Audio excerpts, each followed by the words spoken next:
I was sitting in a city council contractor meeting, bunch of suits arguing over sidewalk specs and budget caps, when my phone buzzed under the table. It was a text from Darren. Sold that useless building for $175K. Family needs the cash. You're welcome. No question. No warning. Just a mic drop.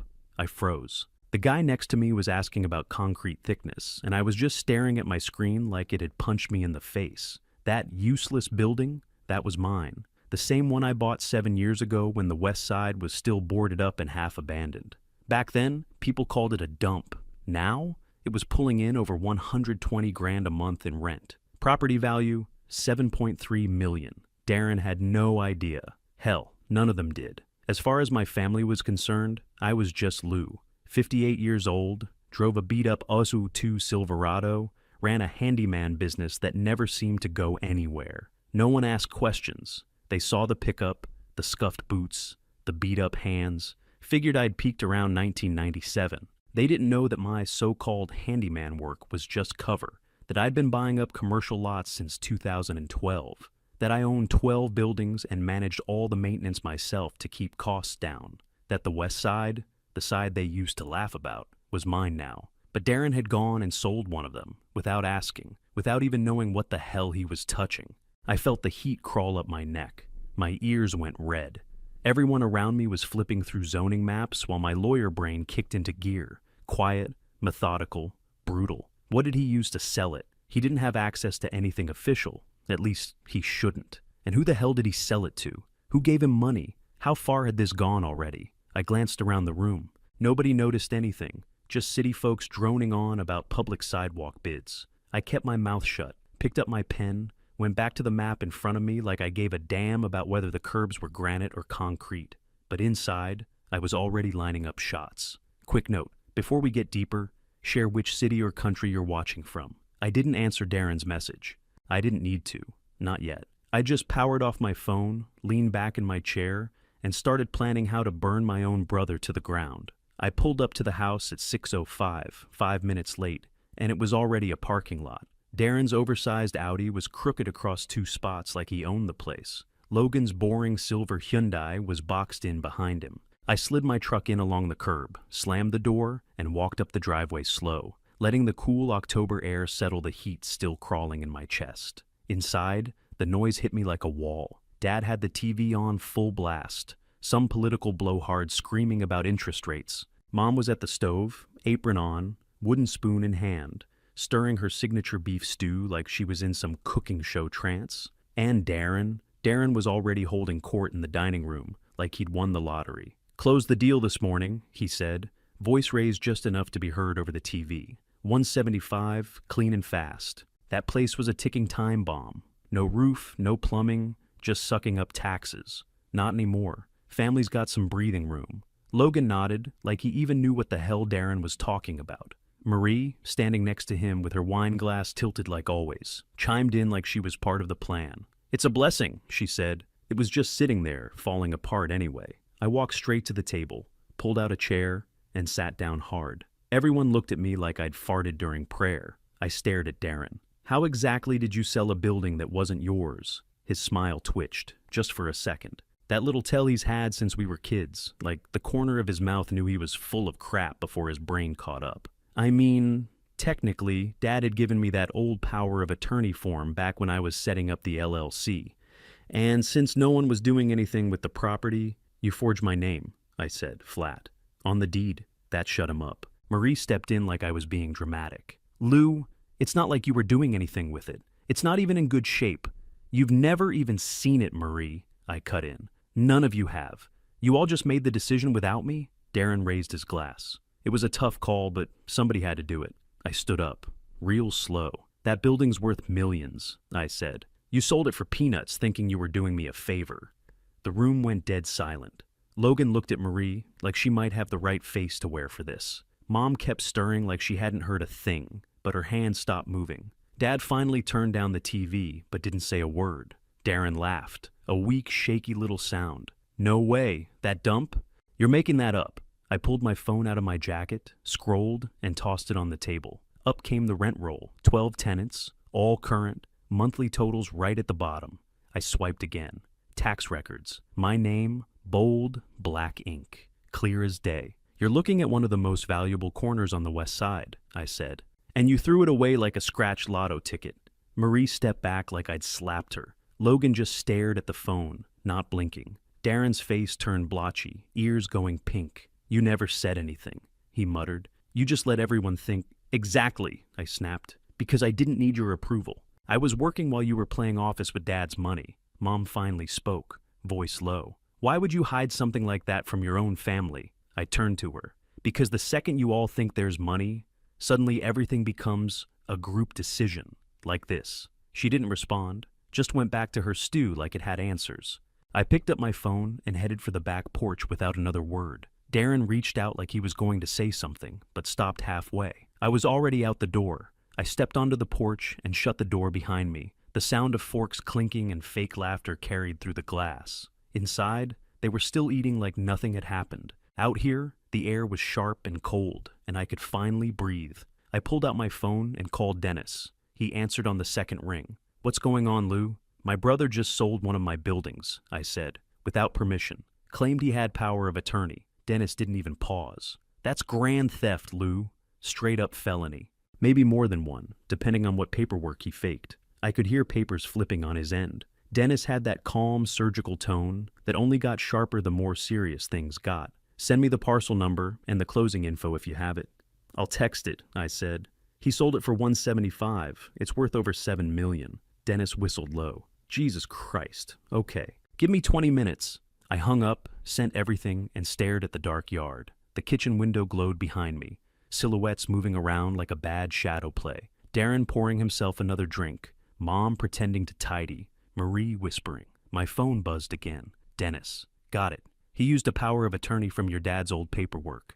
Outdated, but looks like he doctored it. Changed a few lines, updated the date. Then he forged your signature on a deed transfer. I just pulled the title record. My jaw tightened. So, he committed fraud in about 3 different ways. Yep, and the buyer wired the funds into his firm's business account. Perfect, I said. Freeze it. Dennis's voice sharpened. You're serious? I'm done being the dumb brother, Dennis. Lock it down, file the report, call the title company, notify the buyer. I want this entire thing turned inside out before midnight. He paused, just long enough to gauge how serious I was. Then, you got it. While he went to work, I leaned on the railing and watched the last bit of daylight disappear. My hands were steady. I wasn't angry anymore. I was focused. Years of keeping my head down had paid off for moments like this. Quiet control. No yelling, no chaos, just precision. The sliding door opened behind me. Marie stepped out, arms folded. You really had to make a scene in there? I didn't even turn around. Tell Darren to enjoy dinner. He's going to need the calories. She huffed and walked back inside, muttering something about me always thinking I was better than everyone. I didn't care. By nightfall, Dennis confirmed everything. The funds were frozen, the buyer notified, and charges already in motion. I pocketed my phone and walked to my truck. The night air smelled like wet leaves and diesel, and for the first time all evening, I felt calm. By the next morning, before the police ever showed up, I was back at the family house. Same driveway, same crooked Audi. Except now, it was streaked with dried leaves, and one sidewall looked like someone had brushed against a curb too hard. Typical Darren, all flash, no clue how to handle anything he drove. I walked up and knocked once before letting myself in. The smell of stale wine and stew hit me at the door. TV was off this time, dead quiet except for the clink of silverware on ceramic. Darren was slumped at the kitchen table with a Gatorade in front of him, hoodie pulled up, like he thought cotton could protect him from the storm. Marie stood near the fridge, arms crossed, mouth tight. Dad was pacing, slow, agitated steps like he was wearing grooves in the tile.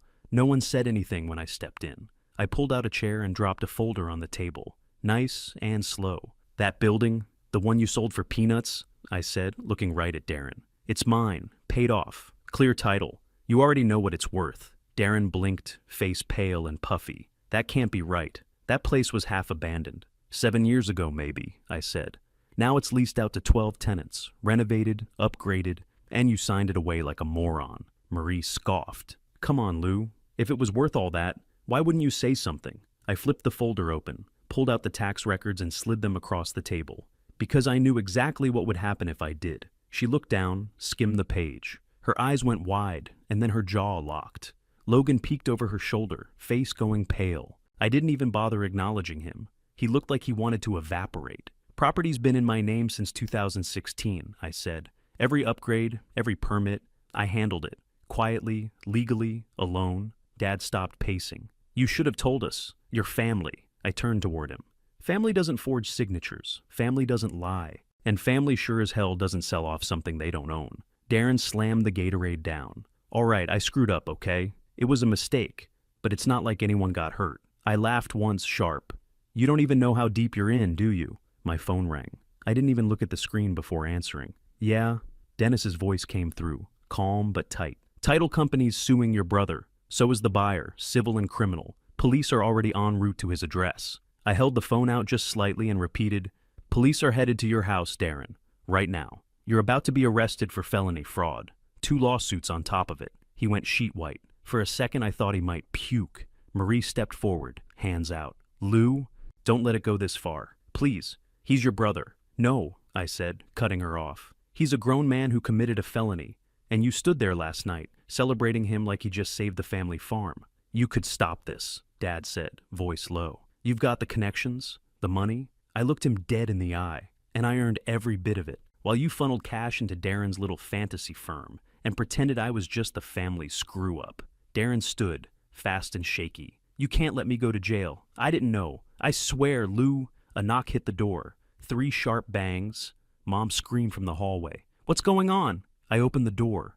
2 officers. Plain clothes. Badges out. Darren Ellis? The taller one asked. He didn't even answer. He just put his hands out like it might change the outcome. They cuffed him in front of the damn stew pot. Mom wailed like someone had died. Marie clung to Logan. Dad didn't say a word, just stared at the floor like it betrayed him. I stood there, arms crossed, while they led my brother out the door. He didn't look back. I didn't need him to. That night, my phone rang just after 10. Dad's number. I let it buzz twice before answering. Yeah, Lou, he said, voice low and shaking. Can we just handle this quietly? No, I said. That window's gone. The courts are handling it now. He was quiet for a second. I could hear Mom crying in the background. Then, like he'd rehearsed it, he said, We're family. This doesn't need to be public. I didn't bother explaining that Darren made it public the second he filed forged documents with the county recorder. I just said, he brought this on himself, and hung up. By morning, the media had it. It started local. Some intern at Channel 9 posted a headline. Local attorney sells $7 million building he didn't own. By noon, it was on every news app I had. Photos of Darren outside the courthouse.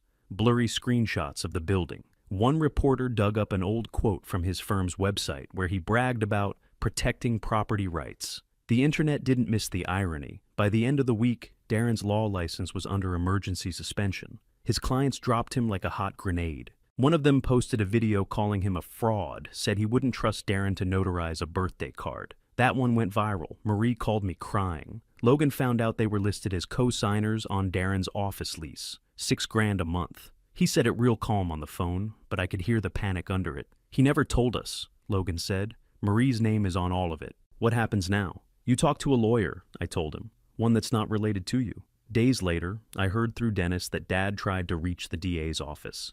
Tried to ask if the charges could be dropped. They told him to hire counsel if he had more questions. 2 days later, I got a text from Mom.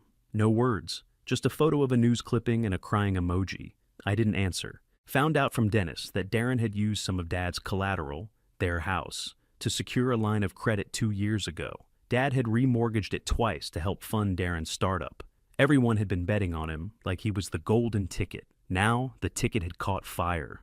Funny how fast confidence turns into silence. They used to talk over me, laugh when I said I was busy, tell people I was still trying to get my handyman thing going. Now they looked at me like I was holding a loaded gun they didn't know I had. Marie sent a long text apologizing.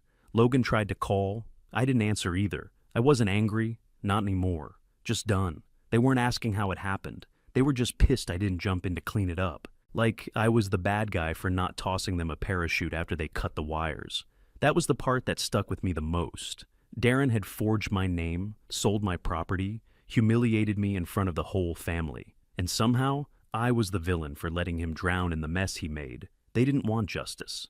They wanted me to pretend it didn't happen. But I didn't cause this. He did, with their full confidence. The courtroom smelled like old carpet and stale coffee. Beige walls, buzzing fluorescent lights, nobody meeting anyone else's eyes. Darren sat at the defendant's table in a cheap gray suit, looking like he hadn't slept in a month.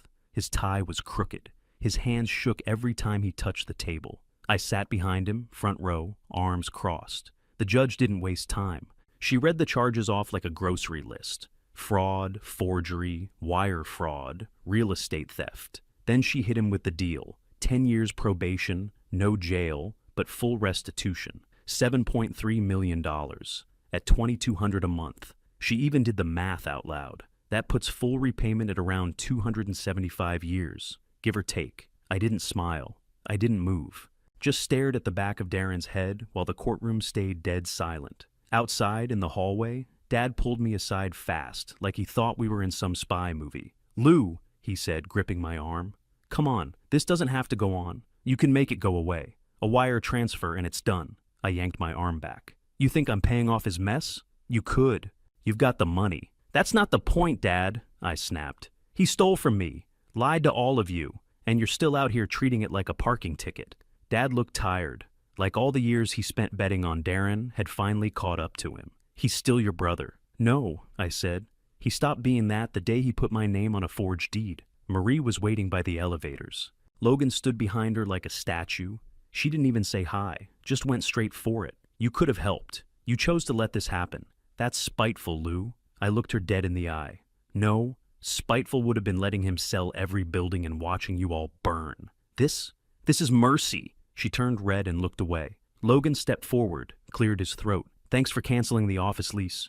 We didn't know we were co-signers. That could have wrecked us." I nodded once. "Yeah, I knew you didn't know. That's why I called the landlord myself." He held my stare a second longer, then gave me a short, grateful nod. Marie just stood there, arms folded, chewing the inside of her cheek. Darren came out a few minutes later, flanked by his attorney. He didn't say a word to anyone, just kept walking down the hallway like the walls were closing in. I let him go. No smug comments, no, "I told you so." He didn't need it. He knew. Dennis met me outside by the courthouse steps. He handed me a signed copy of the restitution agreement. "You want me to enforce collections aggressively or just let it ride?" he asked. "Let it ride," I said. "I'm not expecting the money. I just want it in writing. I want him to see it every month for the rest of his life." Dennis gave a short laugh. "That's brutal." "No," I said. "That's fair." We shook hands, and I walked to my truck without looking back. It wasn't about revenge. I didn't need Darren to suffer. I didn't need Marie to grovel or Dad to say I was right. I just wanted the truth to stick, to be permanent, not hidden, not rewritten. Darren gambled with my life like it was monopoly money. Now he'd spend his own life learning what real debt felt like. About 6 months later, I got a text from Mom. Darren started a new job. $41K, property firm downtown, entry level. It's beneath him. I stared at the screen for a minute before calling her. "Hey, Mom, you know that was my job for 5 years, right?" She went quiet. "I used to take the bus across town at 5 in the morning to patch drywall and clean grease traps for landlords who didn't know my name. That's the job I built everything on." She didn't respond, just muttered something about Darren having a law degree. I let it go. I wasn't going to change her mind, not after everything. But time kept moving. A year later, out of nowhere, Marie texted me. "You free for lunch? Just you and me." I said sure. We met at a diner halfway between our neighborhoods. Neutral territory. She was already there when I walked in, sipping iced tea, hair pulled back tight like always. She stood to hug me, which was a surprise. "Thanks for coming," she said. "Didn't want this to be weird." "Too late for that," I said, cracking a grin. She laughed, and some of the tension dropped. We talked, for hours. At first it was small stuff. Logan's job, the kids, how Dad was still trying to refinance the house, even though no one would touch it. Then the tone shifted. She looked down at her plate for a long second, then said, "You were the only one who actually figured life out." I didn't say anything. "You didn't fail," she went on. "You just didn't tell anyone what you were building, and we assumed you had nothing." "People believe what they want," I said. "Easier to ignore what doesn't fit the story." She nodded, slow. "I used to think you were stuck. I didn't realize you were just focused." That landed, more than I expected. She never asked for a check, never asked for help. We split the bill clean and walked out side by side. In the parking lot, she stopped before getting into her car. "I'm sorry I joined in on the Darren show," she said. I really am. I looked at her. You owned it. That's enough for me. She smiled. A real one this time. Not the tight, polite kind. Something shifted between us that day. No big speech, no dramatic moment, just honesty. She finally saw me. Not as the screw-up in work boots, but as the guy who quietly built something while everyone else was busy chasing shortcuts. I didn't need her to bow or break down. I just needed her to look at me without that old pity in her eyes. And for the first time in my life, she did. 2 years later, my phone rang at 6:42 a.m., unknown caller. I almost let it go to voicemail, but something told me to pick up. Lou, the voice said. It was Darren. I didn't say anything right away. I just wanted to say thank you. My voice came out flat. For what? For everything I know now about real estate, he said. I learned it from watching you. The way you handled stuff. Quiet, smart, long-term. I used to think it was boring. I sat down at the kitchen table, still holding my coffee. You were doing all the stuff I thought didn't matter, he said. Leaky pipes, roof repairs, tenant notices, zoning paperwork. I thought you were just spinning your wheels. I let him talk. Not a word from me. He kept going. I'm training new hires now. Just basic stuff. Walking them through lease agreements, showing them how to read plats and tax records. It hit me last week. All those years, I thought I was the one doing real business. I didn't know a damn thing. My grip tightened on the mug. I thought you were a loser, Lou, he said. I told people that. Even believed it. There it was. The truth. Raw and quiet. Turns out I was looking in the wrong direction the whole time. Still, I didn't say much. Just breathed into the phone, listening to him swallow whatever pride he had left. He didn't ask for money. Didn't ask for a second chance. He just said, I get it now. That's all. Then he hung up. I stood, crossed the kitchen, and opened the blinds. The morning light poured through like it had something to prove. Out past the skyline, I could see them. 4 of the buildings I'd bought, rebuilt, and held onto while everyone else laughed. I sipped my coffee and watched the city move. I never needed to shout about it. I didn't need to brag. The truth came out anyway. They used to think I was invisible, but now they all knew. I was the one who actually made it.